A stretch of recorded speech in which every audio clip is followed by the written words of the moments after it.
Hey guys, this is Jeremiah 39. So, up to this point, we've had a lot of information come in. We've had a lot of people adjusting their positions. Jeremiah's been through a lot. And it seems like we're about in the middle of the siege of Jerusalem. But now we're at the point here in Jeremiah 39 where we're at the fall of Jerusalem. And so, God has gone out of his way here. He's like, guys, what are you doing? And over and over again, he keeps extending that olive branch and they keep swatting it away. He keeps holding back. But there's a point, and he just did this in the last couple of chapters, where he told them, I'm bringing all the doom that I've declared. I'm going to unload. I'm going to let it out. Because they still, even though everything he told them up to that point is proven true, they still don't believe. They still don't turn. And we're seeing this incredible exchange between these individual people, some getting warnings, some having the warnings given to them come to fruition. Several of them have died. And then a lot of them lying. But every single time, God proving himself true. Every single time through Jeremiah, he declares the truth to them, and they see it with their own eyes. And in most cases, they still deny it. How can people be so hard-headed? Now, something else. God is showing us some amazing things in here. We're finding some hints at things in here, some connections to other things in here, and we're seeing a lot of stuff that seems to be speaking directly to us. Let's finish this book because I think there's a lot more. We got a lot of chapters left. Got a little over a dozen chapters. I think there's a lot more here for us to learn and to teach us, not only about ourselves, but about the world around us and about truth and about God and how he works. Because even at the very beginning, we got an idea of just how his heart is and how it pains him to see these things happen. So let's go back to Jeremiah 38. Let's read the last 5 verses, and that was Jeremiah in the dungeon. Jeremiah had a pretty rough go of it here. We're going to start in, let's see, 1, 2, 3, 4, 5. Verse 24. Then Zedekiah said to Jeremiah, let no one know of these words, and you shall not die. Now, this is what we closed on yesterday, because Zedekiah seemed like he was wanting to hide some information. There was something interesting going on here, because a lot of information had been given from Jeremiah to him. Verse 25, but if the princes hear that I have talked to you, and they come to you and say to you, declare to us now what you have said to the king, and also what the king said to you, do not hide it from us, and we will not put you to death. Then you shall say to them, I presented my request before the king, and he would not make me return to Jonathan's house to die there. So he's like, okay, because Jeremiah laid a lot out for him. So Zedekiah was like, okay, so if they come ask, here's what you tell them. Don't tell them what we talked about. Keep it to yourself. Now, this may come into play later, because there's a reason why he's doing this. Verse 27, then all the princes came to Jeremiah and asked him, and he told them according to all these words that the king had commanded. So they stopped speaking with him, for the conversation had not been heard.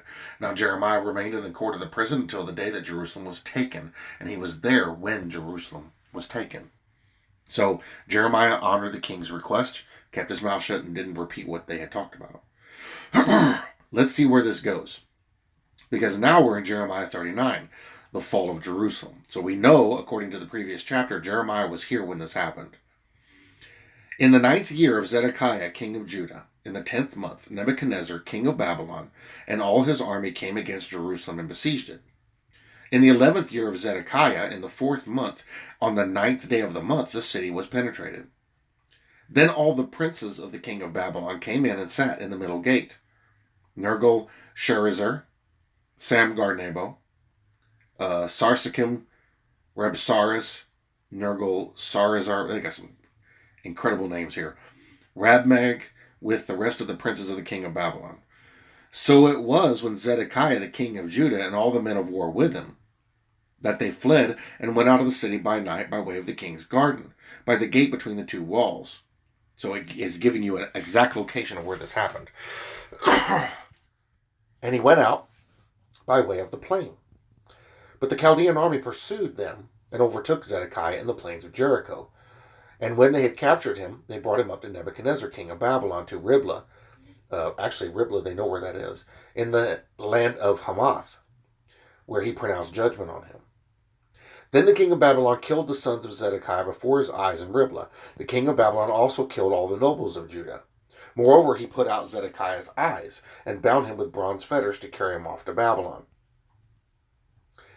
Pretty rough, but this was all declared. And the Chaldeans, so Zedekiah, and he knew this was coming already, and the Chaldeans burned the king's house and the houses of the people with fire and broke down the walls of Jerusalem. Then Nebuzaradan, the captain of the guard, carried away captive to Babylon the remnant of the people who remained in the city and those who defected to him, and the rest of the people who remained.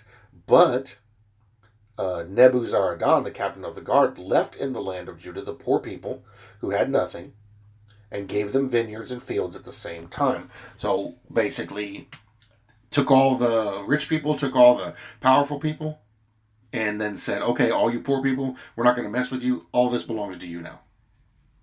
No, what they're going to do with it, don't know.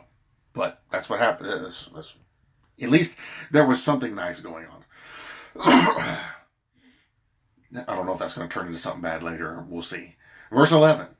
Now Nebuchadnezzar, king of Babylon, gave charge concerning Jeremiah, the Nebuzaradan, the captain of the guard, saying, or to Nebuzaradan, take him and look after him, and do him no harm, but do to him just as he says to you.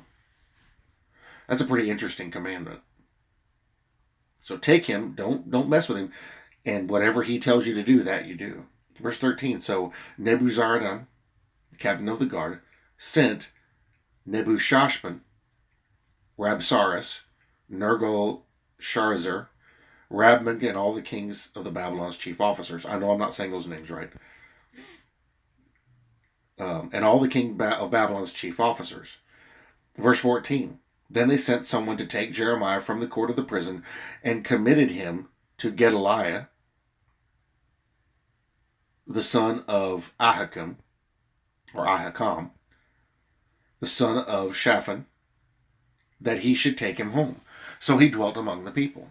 Meanwhile, the word of the Lord had come to Jeremiah while he was shut up in the court of the prison, saying, go and speak to Ebed-Melech, the Ethiopian. Remember this guy? We read about him in a couple of chapters ago.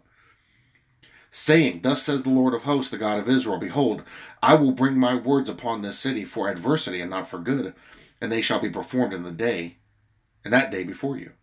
But I will deliver you in that day, says the Lord, and you shall not be given into the hand of the men of whom you are afraid. For I will surely deliver you, and you shall not fall by the sword, but your life shall be as a prize to you, because you have put your trust in me, says the Lord. Now, you have to go back a couple chapters and read about him and what he did. But God is doing something interesting here, because he's protecting Jeremiah, because Jeremiah is his speaker, his representative, and the people who were honoring God, like the Rehabites, he's showing them favor and blessing them in the midst of this situation. So God, he's showing us here, up to this point, he's showing us that he is very much in control of what's happening here. And everything that he declares happens. Zedekiah got exactly what he was declared to him. So there should have been no surprise there. He should have known it was coming. In fact, he did know it was coming. That's why he ran. So this is an example of you can't get away from what God has in store for you. You can't escape his will. It's going to be done. It's going to happen. Period. End of discussion. There's no debating this. And that even in the midst of all this, some people held true. And God paid attention to them, and he dealt with them favorably. So we're seeing a glorious mess completely burst open right here in Jerusalem now. Everything that God said was going to happen, it has happened, and is still happening. And Jeremiah is right stuck in the middle of it. So the next chapter is going to be Jeremiah 40, Jeremiah with Gedaliah the governor. So now we're going to start seeing all the other players that have been mentioned. Gedaliah has been mentioned in the previous chapter, and all these interactions that are going to happen. And we're going to start to see God really lay it down for him, just like he did in Exodus to Pharaoh, We're going to really start to see this unfold big time. Because other people know the truth and know what's coming and know God is working here. So it's not going to be a surprise to some people, but it may be surprising what God says to them or what He proclaims that's going to befall them. So we're in the thick of it now in Jeremiah. We're in the heat of it, and it's going to be interesting to see where we end up from here. So stick with me, guys, and let's finish this book. Thank you guys for watching. I'll see you in the next one.